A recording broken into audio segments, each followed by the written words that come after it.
అందరికీ నమస్కారం. నా పేరు నగేష్ మూర్తి, సోషల్ జర్నలిస్ట్. కర్ణాటక ఎన్నికల్లో భారతీయ జనతా పార్టీ చాలా వ్యూహాత్మకంగా అడుగులేసిందా? తనకున్నటువంటి అపవాదిని అపఖ్యాతిని తుడిచిపెట్టేందుకు చాలా చక్కని స్టెప్స్ వేసిందా? చూస్తే నిజమేమో అనిపిస్తుంది. ఎందుకంటే భారతీయ జనతా పార్టీకి చాలా ప్రాంతాల్లో వ్యతిరేకత ఉన్నప్పటికీ కేంద్రంలో రెండోసారి కూడా పెద్ద ఎత్తున విజయం సాధించింది. దీనికి ఈవీఎంలే కారణం అని ప్రతి పార్టీ కూడా మొత్తుకుంటుంది. ప్రధానమైనటువంటి నాయకులందరూ, చంద్రబాబు నాయుడు లాంటి నాయకులు కూడా ఈసారి బ్యాలెట్ పెట్టాల్సిందే, బీజేపీ అంతు చూడాల్సిందే, దాని భరతం పట్టాల్సిందే అని చెప్తూ ఉన్నారు. మరి ఈ కోణంలో ఈవీఎంలను చాలా భయంకరంగా మేనేజ్ చేస్తున్నారు భారతీయ జనతా పార్టీ నాయకులు అనే ఆరోపణలు దేశవ్యాప్తంగా వెల్లువెత్తుతున్నాయి. అందులో భాగంగా ఈ మధ్య కాలంలో బీజేపీ నాయకులు, అంటే కేంద్ర పార్టీ తీసుకున్నటువంటి ఒక నిర్ణయం, ఈవీఎంల తయారీకి సంబంధించి, చిప్పుల తయారీకి సంబంధించి 30% చిప్స్ తయారీని అదానీ గ్రూప్కి ఇచ్చింది. అదానీ గ్రూప్ అంటే ఎవరిది? భారతీయ జనతా పార్టీకి చెందినటువంటి నాయకులదే.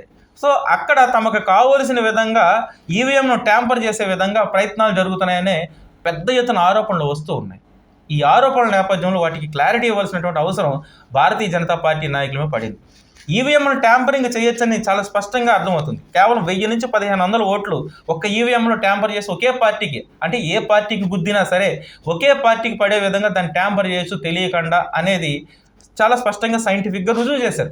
కానీ ఈ అపఖ్యాతుల నుంచి బయటపడాలంటే భారతీయ జనతా పార్టీ ఏం చేయాలా? వచ్చే ఎన్నికల్లో ఈవీఎంలను తమకు అనుకూలంగా మార్చుకోవాలంటే ఏం చేయాలా? ఇప్పుడు కర్ణాటకలో ఓడిపోవాలి. కర్ణాటకలో ఓడిపోతే ఈవీఎంలు కరెక్ట్గానే పనిచేస్తున్నాయి, ఈవీఎంల వల్ల ఎలాంటి ఇబ్బంది లేదు అని ఒక సిగ్నల్ భారతీయ జనతా పార్టీ భారతీయ ప్రజలకు ఇవ్వాలనే ఒక ఆలోచనతో, ఒక వ్యూహంతో ఉందనేది అంతర్గతంగా నలుగుతున్నటువంటి విషయం. అందుకే కర్ణాటక ఎన్నికల్లో భారతీయ జనతా పార్టీ ఈవీఎంను ట్యాంపరింగ్ చేయకుండా నిజాయితీగా ఎన్నికలు జరిపింది. ఈ ఎన్నికల్లో భారతీయ జనతా పార్టీ ఓడిపోతే ఎవరికి అనుమానం రాదు. ఇప్పుడు ఓడిపోయిన తర్వాత ఒక రాష్ట్రం పోయినా, అసెంబ్లీ ఎన్నికల్లో పోయినా భారతీయ జనతా పార్టీకి వచ్చే నష్టం ఏమీ లేదు. కానీ కేంద్ర ఎన్నికల్లో, అంటే 2024లో జరిగే ఎంపీ ఎలక్షన్లో ఈవీఎంలు ట్యాంపరింగ్ చేయడానికే భారతీయ జనతా పార్టీ వ్యూహాన్ని పాటించింది. కర్ణాటకలో చాలా ఎత్తుగడ వేసి కావాలనే ఈవీఎంలు ట్యాంపరింగ్ చేయకుండా నిజాయితీగా ఎన్నికలు జరిగేటట్టు చేసింది.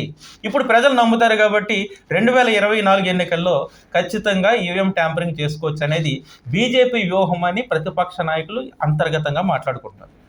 మరి దీనిపై ప్రతిపక్ష నాయకులు దృష్టి పెడితే 24 ఎన్నికల్లో ట్యాంపరింగ్ జరగకుండా చూడాల్సినటువంటి బాధ్యత ప్రతిపక్షాల మీద ఉంది. మరి బీజేపీ వ్యూహం కర్ణాటకలో ఫలించినట్ట లేదా 24 ఎన్నికలు చెప్తాయి. Please subscribe our channel.